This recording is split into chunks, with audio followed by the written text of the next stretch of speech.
50 wealthy customers are screaming their lungs out. One chained-shut boat ramp. 20 news cameras rolling on the chaos. "You're destroying my business," Vivian Blackstone shrieks while her high-end diners panic. Boat stranded on the wrong side of my locked gate.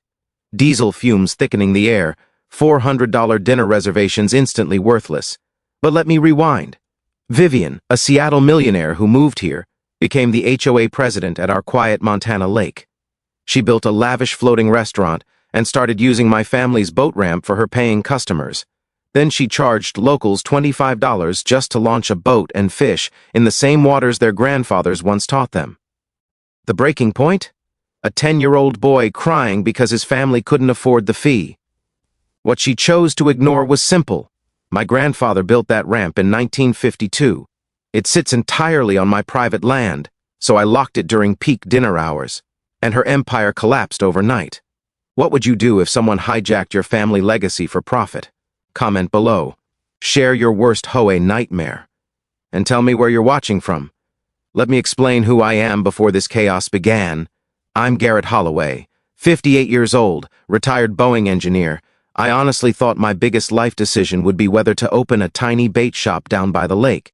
My grandfather bought this 40-acre slice of heaven back in 1952, 300 feet of untouched Montana lakefront where 4 generations of us learned to fish. The morning mist still rolls off that mirror, still water the same way it did when I was 8. I can still picture Grandpa casting from the wooden dock he built himself. Coffee steam mingling with pine-scented air, frost crunching dock planks under our boots in those early mornings, loons calling across the lake before sunrise. Some things used to never change. My late wife Sarah turned this place into magic. For 20 summers she hosted the Memorial Base Derby. It started tiny, maybe 15 families, and grew into a beautiful tradition where kids caught their first fish while grandparents told stories over coolers of sandwiches. Sarah welcomed everyone, bankers' kids, mechanics' grandkids, didn't matter. After she passed 3 years ago, I kept the tournament alive. Our grown kids bring their children every summer. Sarah's memory lives in every cast, every cheer when a kid hooks their first base. I plan to open Sarah's bait and tackle in her honor. Nothing fancy, just a place where families could grab gear and share stories. Here's what matters legally. Grandpa's 1952 deed didn't just give us land. It guaranteed permanent lake access for local residents and documented the only public boat ramp for 8 miles. He was smart. He knew this lake would grow popular and wanted working families to always have access. That ramp? Entirely on our private property. And the deed existed 60 years before any HOA was even imagined. Then Vivian showed up like a designer-dressed hurricane, 52 years old, moved here from Seattle a year and a half ago after her husband's investment firm relocated. Everything about her screamed flashy desperation. A leased Tesla. Designer outfits probably maxed onto credit cards. That forced confidence rich wannabes wear. Within 6 weeks, she was running for HOA president, promising to modernize our rustic community. First red flag, she banned fishing on HOA shoreline because it wasn't aesthetically compatible. Second, she complained nonstop about undesirable elements using premium waterfront, which meant anyone who didn't look like a country club catalog.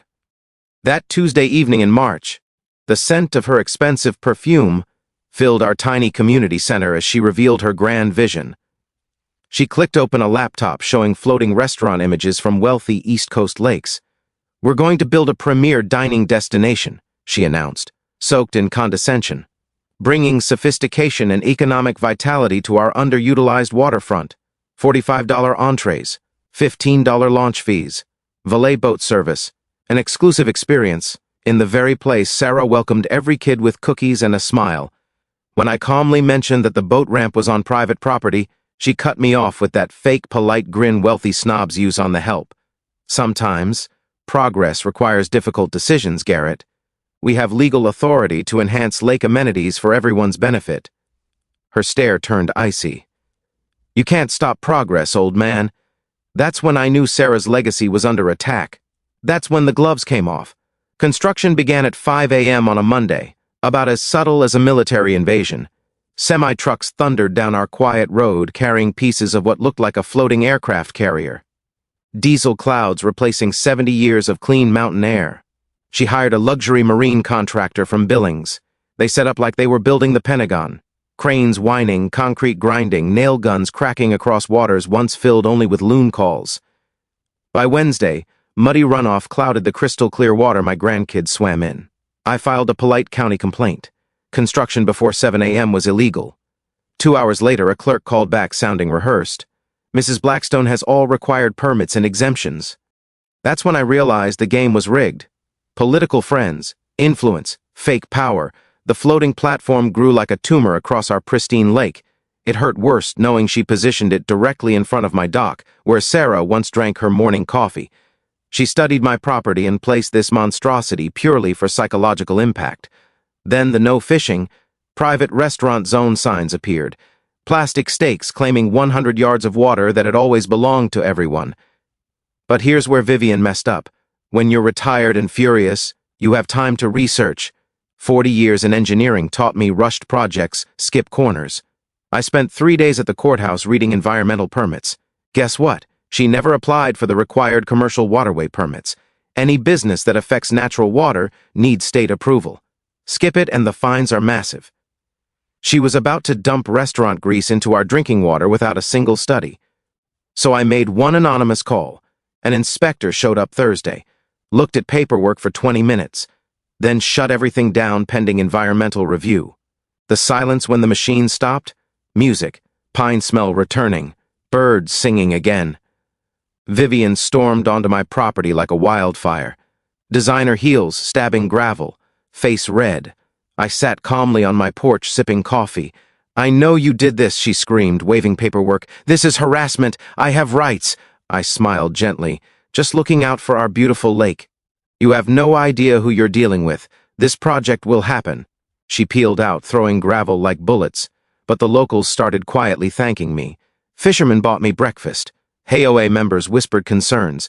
People were waking up. But Vivian wasn't finished, and neither was I.